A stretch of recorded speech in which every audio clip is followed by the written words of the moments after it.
So despite his many transformations, his many comings and goings, the inner Neruda, the first persona, always revolved around a constant center. And in that center, there's an image of the rivers, rain, and forests of his beloved Temuco in the heartland of Chile. Here Neruda received his first lessons in the fauna and flora of his native land.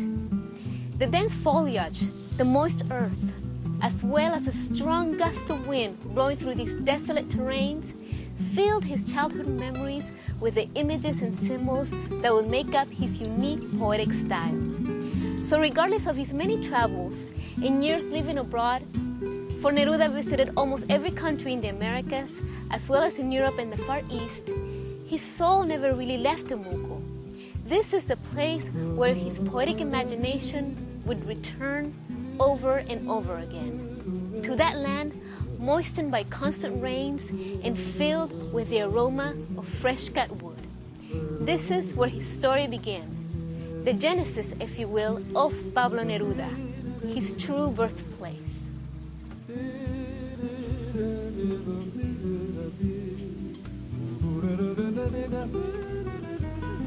So let's begin the journey back to the essential Neruda.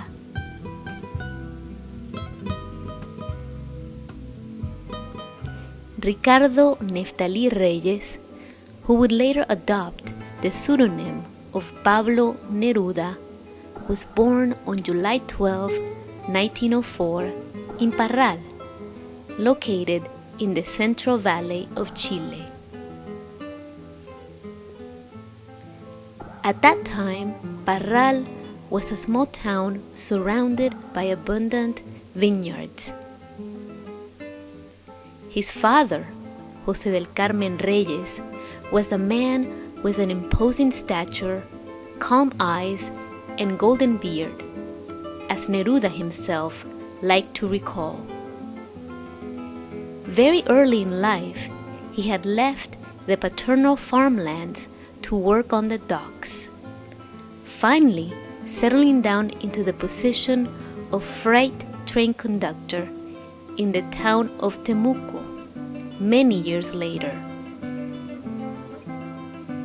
His mother, Rosa Basualto, was a school teacher.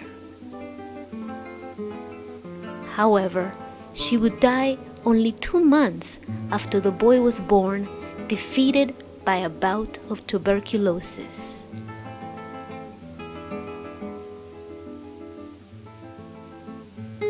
That mother, taking away at the very beginning of his arrival into the world, would later leave such a subtle and profound imprint in the imagination of the poet that Neruda will search for that lost presence all of his life.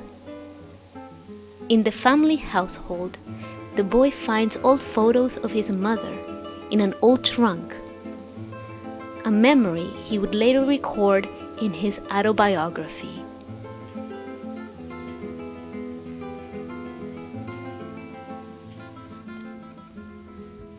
There was a portrait of my mother a few years before I was born. She was a lady dressed in black, slender and pensive. They told me she wrote verses, but I never saw anything of her, only that handsome portrait.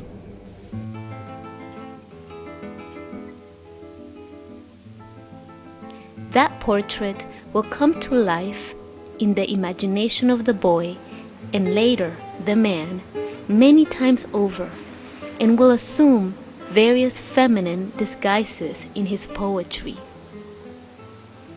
She will become that rain that pours down like a cataract, covering the world, as well as the vast ocean, with the sound of its waves breaking on the sand. But above all, she will be the earth, both fertile and immortal.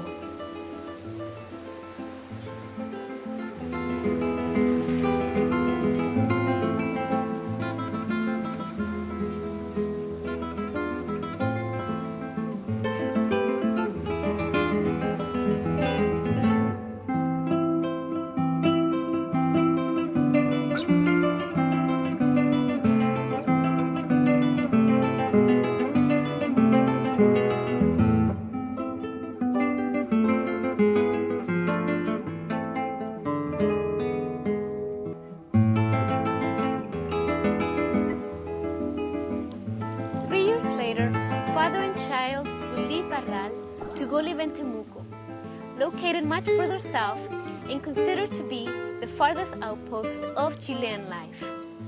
Moreover, Temuco was inserted in a territory known in Chile as the Araucanía. This is a place where the most violent and prolonged battles between the Spanish conquistadors and the native Indians of Chile had taken place. After 300 years of intermittent battle, the Araucanos were finally pushed towards the deep forested regions of the south.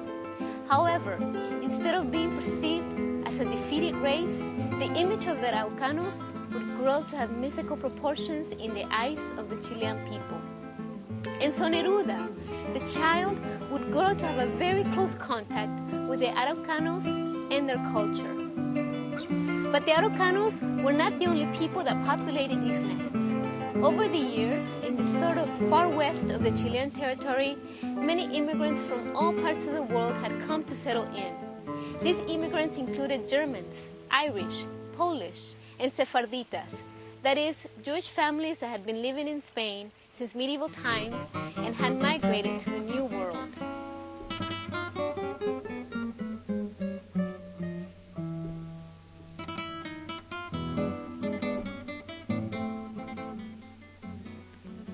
Since language was an issue due to the influx of so many immigrants, Neruda fondly remembers that stores used to hang their huge eye-catching signs out in the streets. You would be walking down the street and suddenly see an enormous hammer, a huge cooking pot, and further along the street, a colossal boot. So, you could say that Neruda grew up in this sort of multi-ethnic community made up of many different cultures. Neruda's own family in Temuco was a microcosm of that eclectic mix. The extended family included the Reyes, Ortegas, Candias, and the Masons. Don Carlos Mason, Neruda's great-uncle, was a patriarch of the family. He was of North American descent and a true pioneer, as Neruda liked to recall. His son, Orlando Mason, would be a decisive figure in the life of Neruda. He founded the local newspaper of Temuco, titled La Mañana, in which many years later the young Neruda would publish his first poems.